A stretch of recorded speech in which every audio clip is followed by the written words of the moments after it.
your best example of to do right, you sometimes have to do a little wrong. When my daughter was a senior in college, she had this psycho ex-boyfriend who blackmailed her, saying he'll leak her private photos unless she sleeps with him one last time. Sadly, she gave in and went to his house, where he kept her and did everything he wanted until morning. I remember she was distraught the next day and even walked funny, and I still blame myself for not pressing harder when she said it was fine. As I'm sure you can guess, it turned out that sleeping with him once was not enough for this psycho.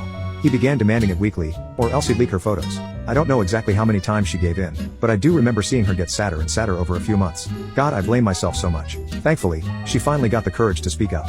She told 3 of her older male cousins, and they promised to deal with it. A few days later, she invited that a-hole over to our place to stay the night. My wife and I were on a trip abroad at the time, so he thought the house was empty. From what my nephews told me, he walked in carrying a bag filled with knives and other disgusting stuff. They all hid upstairs waiting for him, and my daughter seduced that freak. She took him into her room where she dropped him onto the bed, and that's when my nephews came out of the ensuite. I won't go into the details because they're way too graphic. But he is now blind, deaf,